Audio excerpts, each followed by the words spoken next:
guys. Welcome to season 4 of the 15-ish minute coffee chat. We've got an amazing lineup of guests this year, and we'll be having weekly live stream conversations that every business owner needs to hear. Yes, today we are hosting Celine Casamina of Business Consulting Resources. We're going to be talking about how to best set up the next generation to succeed. But before we introduce Celine, can you tell us in the comments, are you currently working in a family business? Or if not currently, have you worked in a family business ever? Yeah, tell us in the comments. Do it. I mean, that's what this show's all about, is family business today. Yes, no, for sure.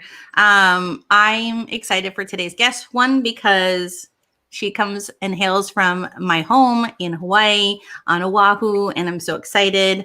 I'm just going to go ahead and start introducing Celine. I'm going to bring up her bio, right, Anna? Absolutely. Let's not mess around. No, okay, not you guys. at all. Not only is this woman gorgeous, but she's the smartest cookie around, and I am excited that I get to know who she is. So Celine was born and raised in Hawaii and grew up with a strong tie to family values, as well as a family business founded by her parents. The Casamina family started the mortgage company House of Finance with a goal of helping families reach their dreams of owning a home. She spent summers with her siblings helping at the family business. Don't we all when we have a family business? Starting at the copy machine and working her way up to interacting with clients. And very early on, was inspired by the entrepreneurial mindset and work ethic of her parents. Wow. I love that. I love that. Yes. Can I just tell you, I started off working in my dad's office, and I was like, nope. You never made it past the copy machine is what you're saying. Is that what it is? Well, I didn't even make it to the copy machine. I was the file girl when I was 12. No. But anyway, I love her story. So let's bring her on. Yeah. Yes. Hey. Hi, Selena. Hi, everyone. Good morning or good afternoon, wherever we are located today. Yes. Well, we all know, though, she works for a firm that is from Hawaii to New York. So she is used to talking to people in many different time zones. And so, Celine, welcome to the show. Thank you. Pleasure to be here. Yes. Hey, Anna, you know what time it is. Yeah, it's time for us to do our coffee cup selfie. Okay. Yes. Yeah, so let me put this little thing up here, right here. I'm going to take this one off. There we go. I went and I got my Hawaii Starbucks mug today for I've been so excited about this step. I've been really excited to bring my mug. What's artist? It's a little chipped, but has been glued back together. See, strong cup. A very strong cup. Okay, let's take our little selfie here, guys. 1, 2, 3. Yay! Okay, that was amazing. That was amazing. Yeah. So real fast, we were talking to Celine in the back, and I'm going to bring this comment up because if you all don't know what was happening, Texas had a winter storm last week, and we were telling Celine how it was literally 8 degrees. You couldn't drive on the roads. There was snow everywhere. You were blinded if you walked out because it was just and so Anna was also, they were without power. And what do besties do? Besties make sure that they're good. So her family, we lived together for a couple days, and we were literally in the same room working. Not working. We found it to be very convenient. Our spouses maybe not so exciting as Selena and I had, as far as having a great time.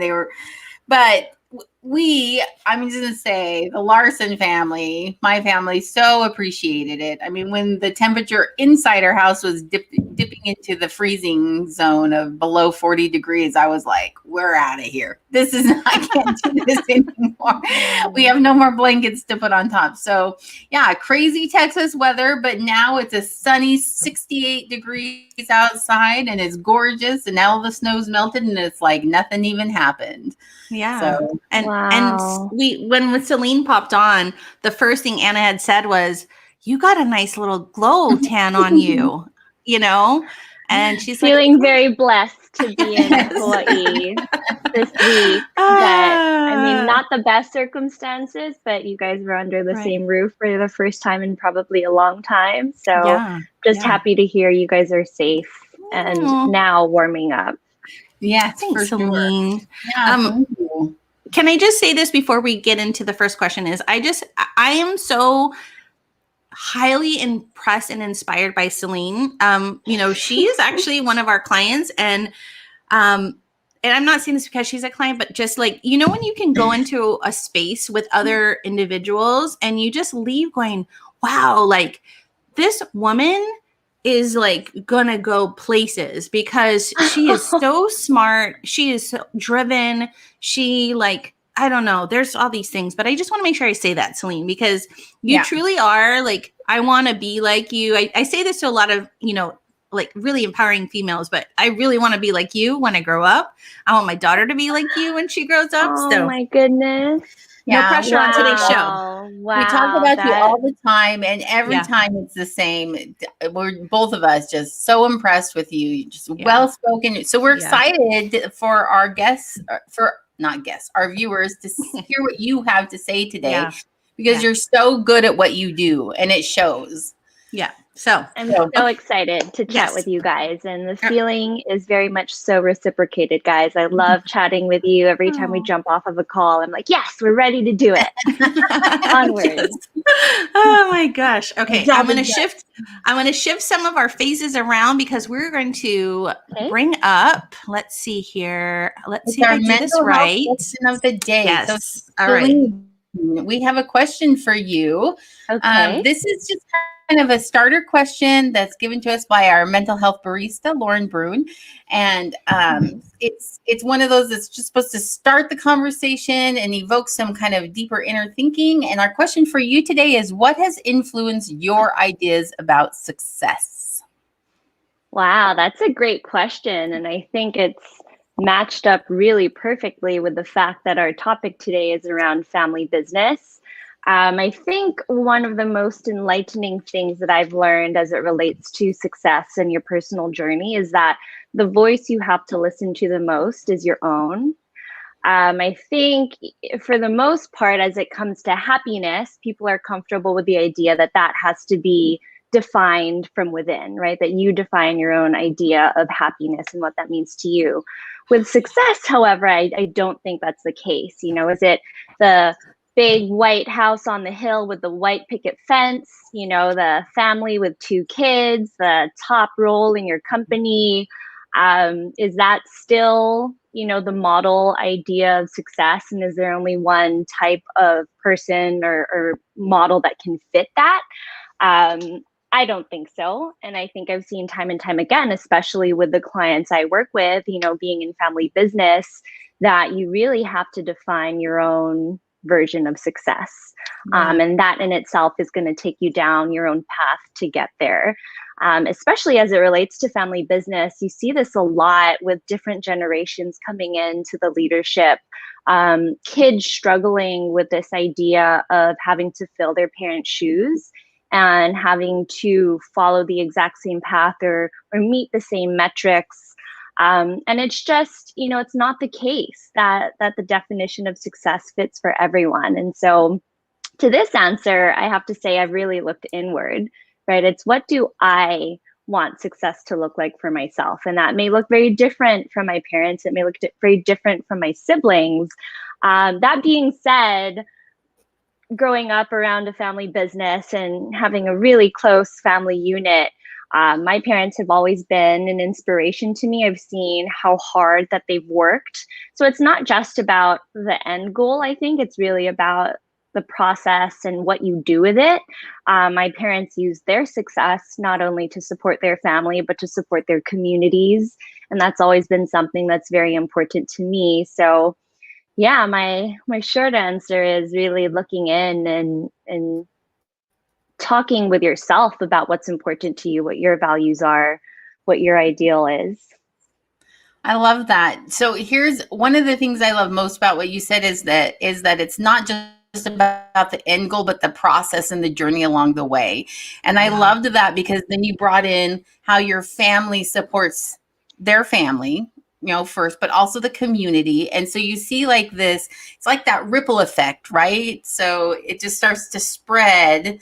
So your version of success, if you're feeling confident and like you've accomplished something, you'll see that ripple effect happen throughout your entire community. And I love that. I love that.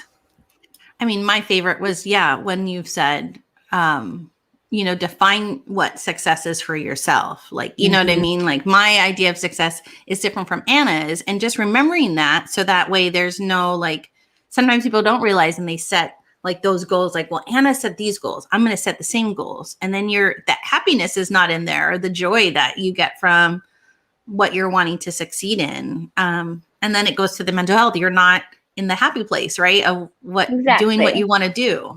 Exactly. And then you're in competition with someone else that's completely irrelevant to you and your life. And instead of just trying to be the best version of yourself, whether it's your personal life, your professional life, whatever that is, there's no reason to be in competition with others when you can just support one another and focus on, meeting your best standard for yourself and staying true to what's important to you. That's so smart.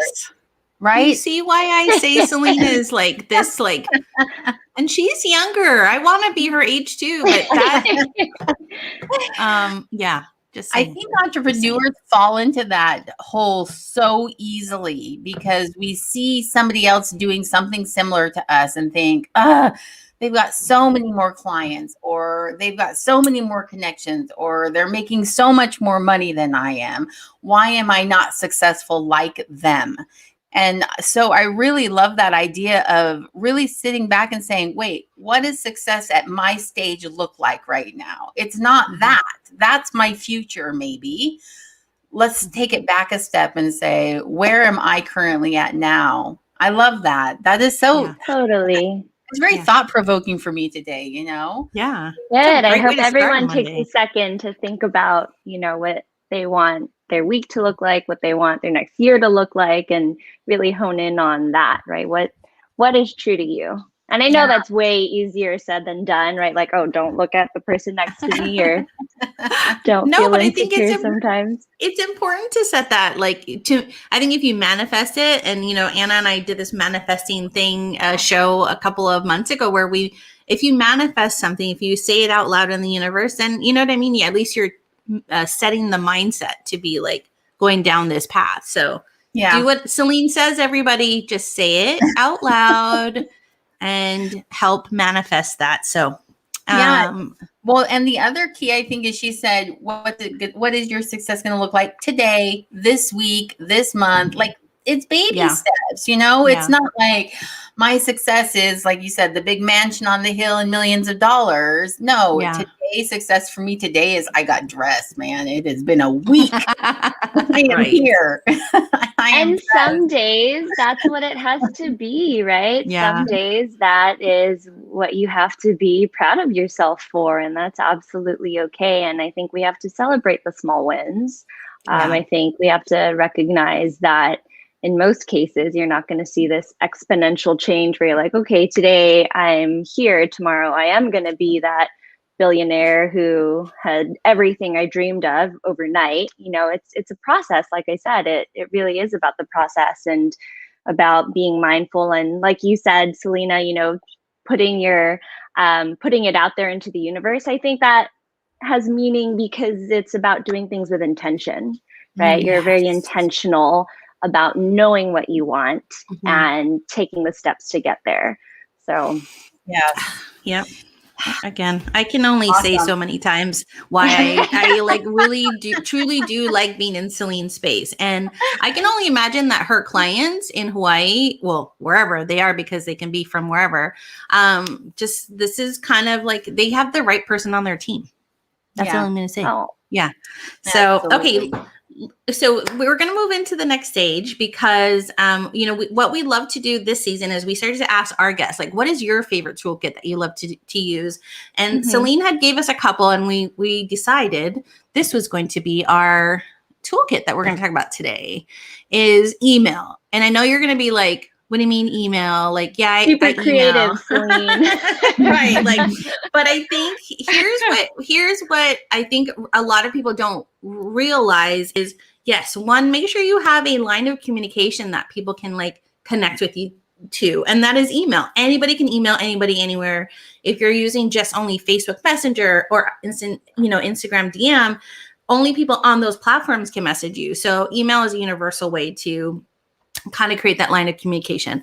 I will say this, Celine knows it, Anna knows it, is, use your professionalism and, get those domain owned emails, I think it adds a lot of credibility. And when I was thinking about it, we always research when we're doing stuff, and it's free advertising for your business. So when Celine is emailing her clients, and if they love what Celine said, they forward it to their people.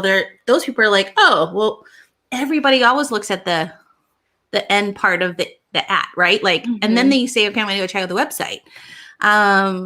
And when you grow, those domain owned emails can stay on brand for new team members. So I'm just, ladies, if you want to chime in, Celine, what's your thoughts on, have you had clients that not used email as a form of communication? No, I have not. And there's so many cool new tools that have come up, different modes of communication now. And with everything going digital, there's so many different options for you to choose from in terms of, reaching out to different people, whether it's clients or colleagues or partners or future connections that you haven't made yet. And I think, each of those different platforms has its own merit and has its own purpose. But never underestimate the power of a well-written, professional, branded email. I know that I was typing this in the prep for this, and I was like, I'm really going to write down my email as one of my favorite tools. But it's true, it's like you said, it's universal. You can really showcase your professionalism through a well-crafted email. There are so many different ways that you can include your branding within that, even just having the proper domain, right? Versus someone handing you a business card with, at Gmail versus at business name. Even if you're a startup that just launched yesterday, that's a completely different image and feel from the client side. And there's so many different ways you can showcase your brand in the signature, in the header, where, there's so many different ways to play with email that doesn't have to be the typical corporate idea of boring email message that I think a lot of us may have in our heads.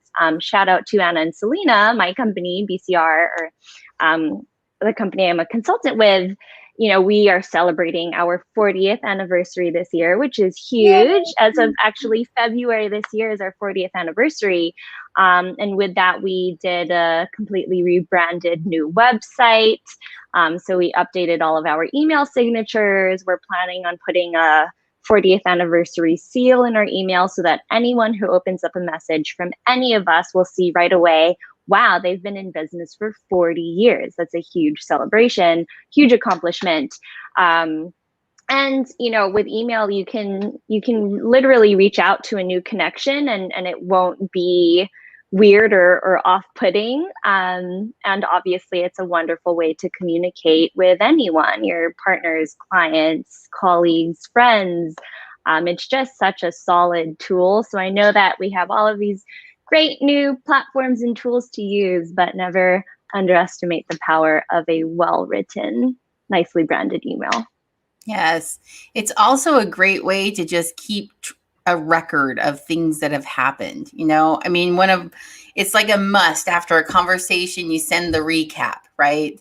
You have the conversation with the client, you send the recap so that three weeks down the road when you're like, what was supposed to be happening? You can go back to those emails and just take a look at it. I mean, it's like totally. It's like that documentation hub.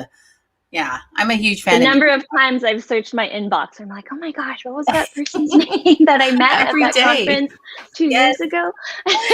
Yes, exactly. Every day. We will not talk about my inbox like hoard, you know what I mean? But yes, I am an email fan, and that is where I keep the important documents for reference, Thank you. Actually, Celine, I love that you did talk about like including like a signature like in your emails. And that is so important. And yeah, no, absolutely. Absolutely. I could go on and on, but I mean, you guys tell us emails. Do you do it? And are you doing it branded with your domain? If you don't, I want to know what you're doing that allows you to not have to use email at some point in your career too. Honestly. I'd like to know that too. If you guys can drop it in the comments, what has replaced email for you? Right. I will say one thing. I was talking about, like, obviously not everybody has like the money to, invest in like Google Suite and like get, like that's what I use, but I know it's a monthly paid thing. But if you got a website, look, and there's usually a lot of web hosts that offer the free webmail that goes with your domain. So you can still have that branded webmail. So you can create your newsletters. You need a branded in order to do those, but just look at it. There's cheap ways right now. I will say though, my web post always says when you can get off of webmail and go on to a more email software suited platform, that's what he suggests. But it's a great way to get started and to make sure that that's what you're using, So exactly. Yes. Okay. Yeah. What are we talking about next? Like, well, next up we have our espresso shot question, which is really the meat and the core of what we wanted to bring Celine on for today. So Celine works with business consulting resources, and part of what they do is they work with family-owned businesses. And as per Celine's bio, she has previously worked within even her own family business. And now she's this consultant that works with people from Hawaii all the way to New York, different companies and family businesses that are in this process of transitioning or succession planning or, leadership shifting, all these kinds of things. So our question for you today, Celine, is how does a family business best navigate that transition of leadership with allowing two things? I'm going to put two little caveats in here. The first is keeping the goals of the existing leadership so they are comfortable with the transition, but also the second thing is then allowing the innovation and ideas from the next generation to come into play. That's a big question. So here, big question. Parts of it. Okay. No, it's a really important question, and it's, probably the number one question with those caveats that comes to play as we talk about family business, even before the actual succession of, leadership comes into play. And it's tricky. It's so tricky. It's not a one size fits all solution. There are a lot of tools out there for family businesses. There are a lot of assessments that family businesses can use, but it really is a specific plan for each family that's required. And you think about the relational dynamics in a family, right? Leave business aside. You think about the relational dynamics within a family, and those are very complex. And there are so many different dynamics that could be taking play, like the husband and wife dynamic, the parent and child dynamic, even, mother to child, father to child is a different dynamic. And you think about your own families, how complex that can be and how emotional that can be. And then you bring that into a family business setting. Then you have the professional dynamics. You have non-family member employees and colleagues. So it really is quite a web that you have to be mindful of as you navigate that succession. And a couple of things: communication is key. Having the trust to be able to communicate openly and transparently is huge. And I know you tend to automatically think, okay, well, it's a family, so the trust is there, so that's not an issue. That tends not to be the case. It's not that they don't trust each other, but with all of these different dynamics, it gets a little more complicated. And so building these families up to the point where they can have really open and raw and transparent conversations. The difficult conversations have to be had. Otherwise, you're building up resentment, you're making up stories in your head about what the other side might be thinking or saying. So communication is so key. And oftentimes you really have to force that. You have to force difficult conversations, because I don't know of too many siblings out there who want to come to the table and say, here's what I see you need to improve, right? Here's where you need to be more accountable. Here's what I need on my end as a professional, as a member of this business. This is where I need you to step up.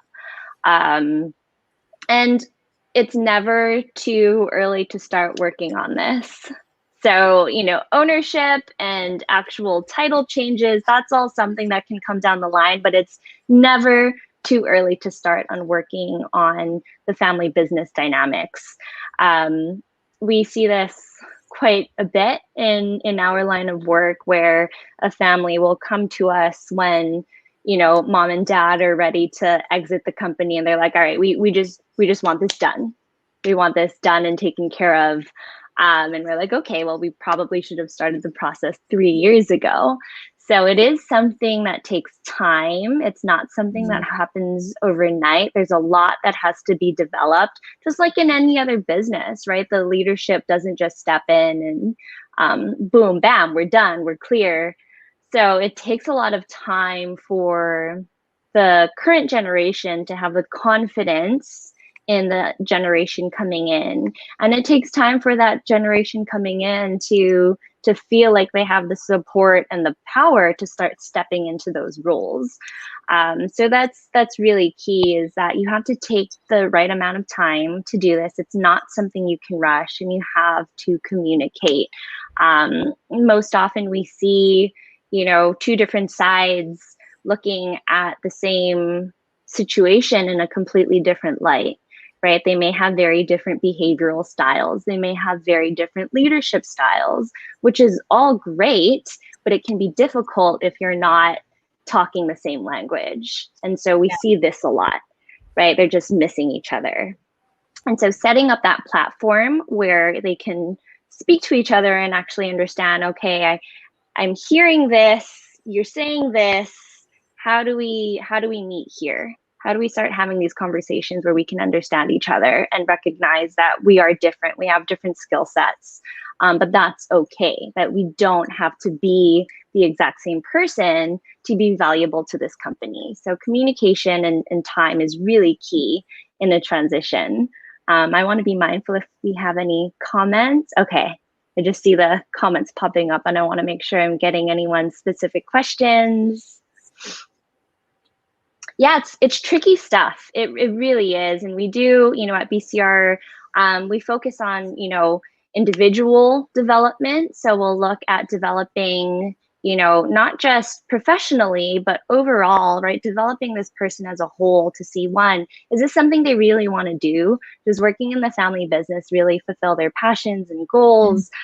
Do they have the professional skill sets to be able to fill that role, right? It's not just, okay, you're in the family, so here you go, here's a position for you.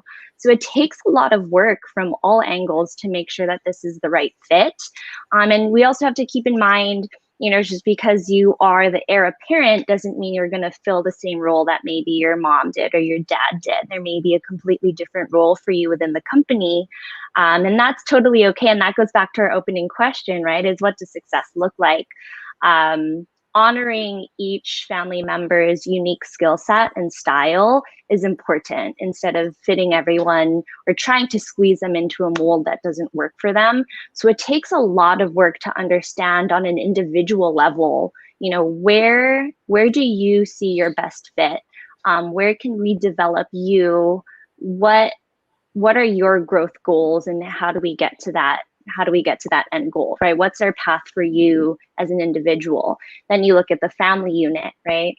What is the family constitution? What is your plan as a family? What are your rules? Is it always family first and then business? Is it business first and then family? Is it family first, but not to the detriment of the business. And so there are so many different ground rules that you have to lay out with a family. And that's why I say it's never too early to start working on this. You may not be ready to do an actual leadership transition. It may not even be something that's on your mind, but working with those dynamics, the different relationships, that's never too early to start with that, because there's too much on the line, right? It's not just your business, it's your entire family. So it's, there's a framework and a set of tools that you can use to help with succession, but ultimately, you have to pay very close attention to that family relationship and what that dynamic is. And we've seen it, we've seen different cousins working together who are competing for the same role. We've seen, the classic mom is ready to retire, dad doesn't want to let go, kids don't feel, supported to take anything on. We've seen in-laws working together with a whole slew of interesting dynamics there. And just the communication, I can't stress this enough, but being able to be honest with your family members in a way that you probably weren't, that vulnerability and saying, I have my professional hat on right now. I'm talking to you not as a sister or as a daughter, but looking at our business. Here's what we need and here's what we need to work on. It's not easy. And especially to say, I think you're underperforming here. I think we can do better here. Those are really hard conversations to have, but having the difficult conversations now will prevent any resentment or breakage down the line. And that's something we have to make very clear. There are a lot of family members who say, I don't want to bring the conflict in here. That's not why I brought you guys in. I brought you in so that there wouldn't be any conflict. I think it's important to remember it's not that conflict doesn't exist. You have to work through it to get to the other side. And there are more productive ways to do that than bottling it up and hoping that it doesn't explode later. I'm just good. So, some of the takeaways, I don't know if you can hear me because I keep apparently having Siri pop up on my Mac here as we're talking.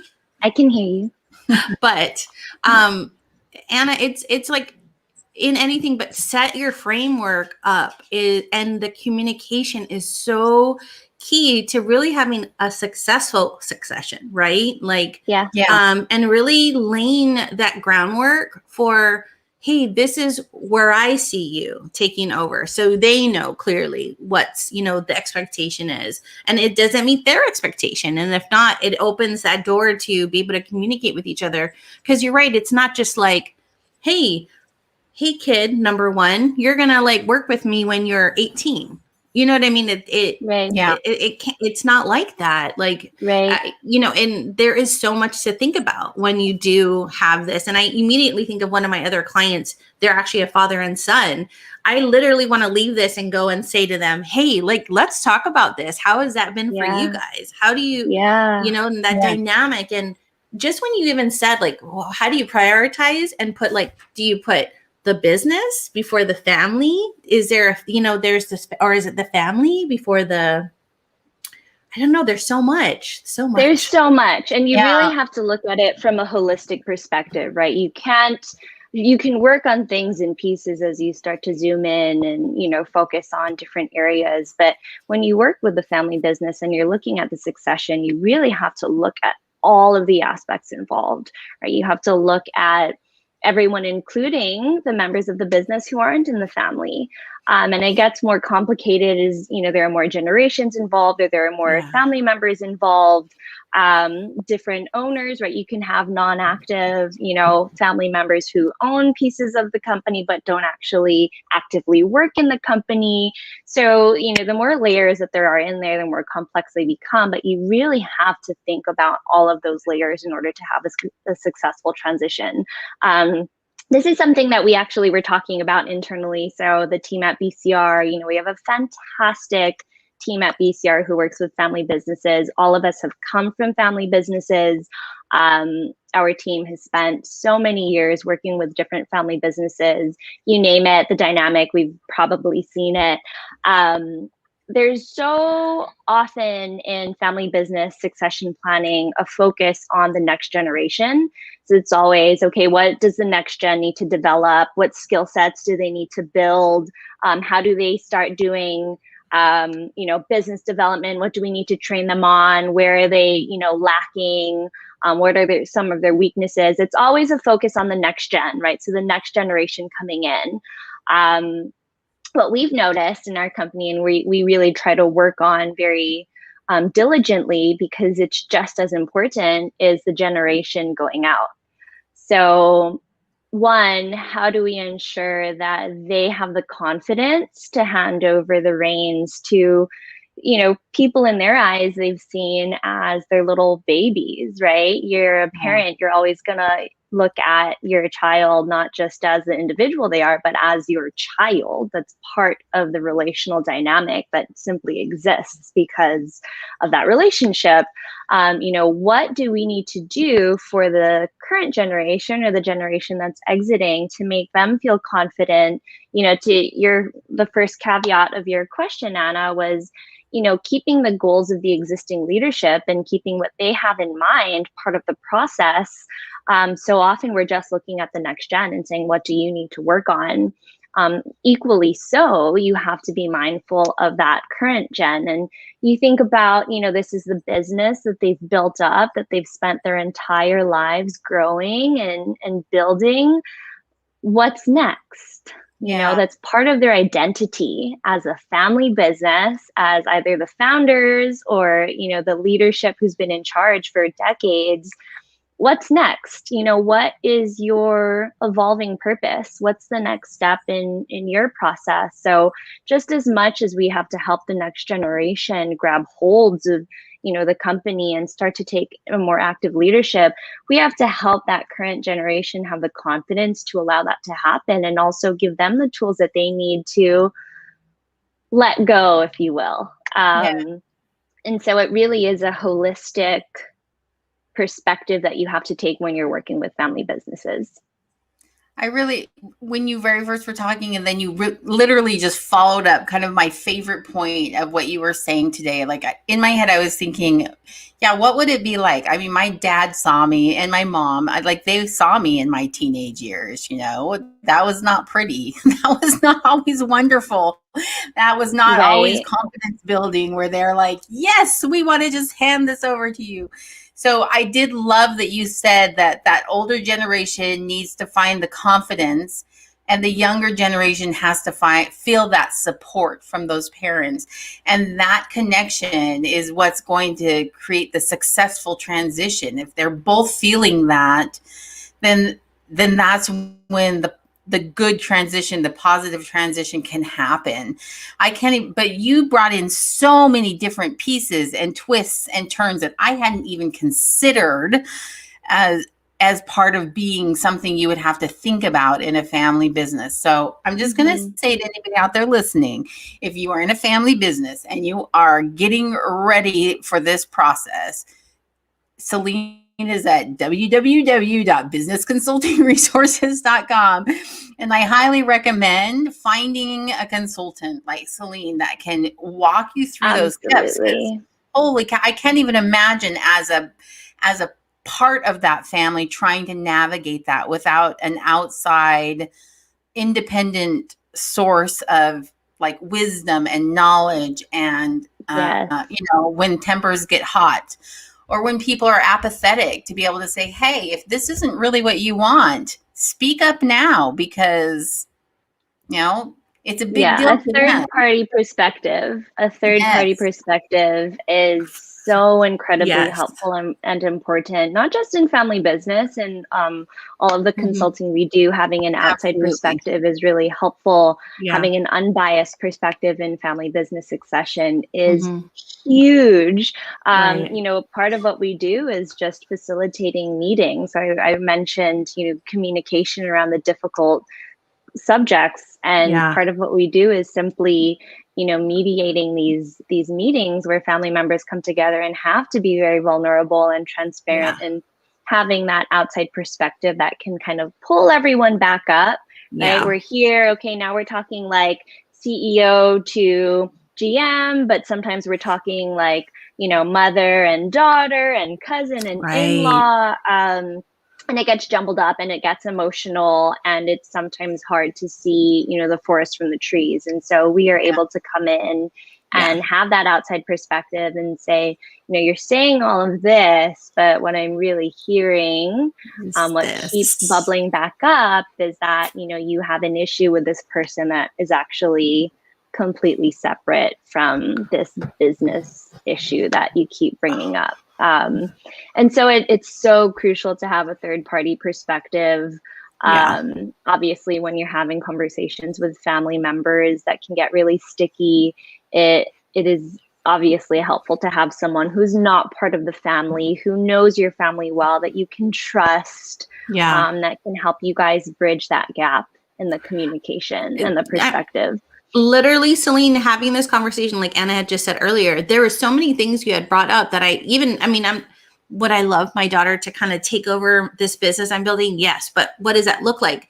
And I think the smartest thing you can do for your business is have a consultant like Celine come in and help navigate that, like that murky water of uncertainty, especially if it's the first line, right? Like it's first to second and not second to third, but like, generations, like it would be in the best benefit to have that person come in and help you navigate through that. And I don't know, I'm just like, well, I think it was her example of a child saying to a parent, hey, this is where you need to step up your game and you're failing.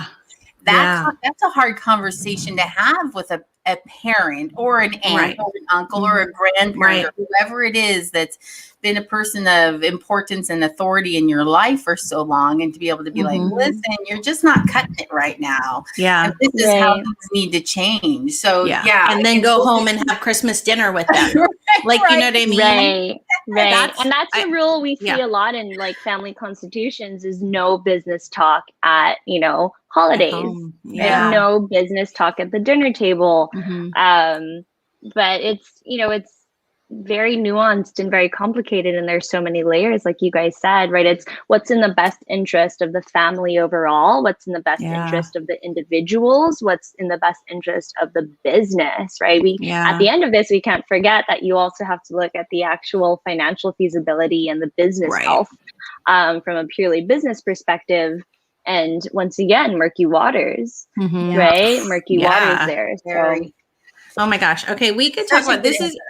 This is exactly why we wanted, you know, and Celine, and here's what's funny, right? Celine is not the expert at this she's one of the experts, right? So, but she still gave, a like amazing starter. This is like amazing, like insight into what you should think about when you are thinking about the family business and what that looks like. You know, and I'm so glad we had you on talking about this. I mean, we had other topics too, female empowerment in the workforce, which Celine is amazing. Maybe we can have her come back on another season with her partner, Lisa, who we absolutely love and adore. Because that would be fun. But okay. Celine, thank you for that. Like, seriously, that was such great stuff. Like I like, my mind is literally like, I know mine too. And I don't have a family business in that sense right now, but just thinking like, I'm just how to set that up. My family is a series of, we're all entrepreneurs. We all own our own business. And so I'm just thinking in terms of like watching that start as we get older and our children grow. So much good information. I'm going to come back and rewatch this in like 10 years and be like, all right, Celine, what did you say again? I hope you call me in 10 years. I will call you going through it. Yeah, for sure. Okay. As much as I would love to continue, we are going to transition into the slowly ending of our show. Not slowly. We need to make it quick, right? Because we're so all over the place. But we love Celine. Seriously, thank you so much again. Thank you. We want to bring up our tip jar, which is also from a previous guest. She is a CFO expert, well, she's not she is an expert in the financial world. She is a CPA. Anyway, let me pop this up here. And this is her tip for this week, which is when paying yourself, transfer the money from your business account to your personal. Do not pay for personal items from your business bank account. Very and if you don't have Amen. Yeah. And hey, if you don't have a business bank account, go get one. Like if you're a step behind this tip, start with a business bank account. Yes. Yeah. Yes. That's so crucial. Yeah. So Caitlin, thank you again. You can follow her on Instagram at Caitlin Eldridge. She is awesome. She has tips. She's also a mom of 4. How she does it all, and she's a military spouse. So go support. There's many reasons to support her. Absolutely. And then our next thing is, we're going to tell you next week we've got Ray Johnson coming on from Johnson Law Group. We're going to have some very lawyery discussions. And then just to kind of end our show, you can always find us at AnnaandSelena.com. Oh my gosh, I did it again. I was like, wait down, hold on before. I always forget this part every single time. Celine, can you please tell everyone first how to find you so that if they're looking for you, they can connect with you? Absolutely. Find me on my LinkedIn, Celine Casamina, my first and last name. I think Anna and Selena put our BCR website down in the comments box, so you can find us at businessconsultingresources.com. Please feel free to reach out if you have any questions about family business or anything we chatted about today. Would love to continue the conversation. Yes. No, absolutely. So go find her if you're not connecting with her on LinkedIn. It's like, I love LinkedIn. It is a great way to network and connect and get great resources. It's not just about finding a job. It's really not at all.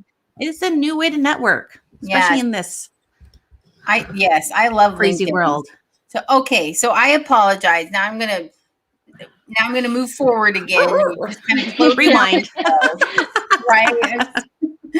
So go find us at AnnaandSelena.com. We're on Facebook and YouTube for the 15-ish minute coffee chat. And then we're uploading all of our live streams to podcasts. So you can find us on your favorite podcast platform. Yes. We would love to have you subscribe. That would be awesome. And we'd love to see you every week. So Celine, we just want to say thank you again for this amazing conversation. Yeah. You brought so much good information out.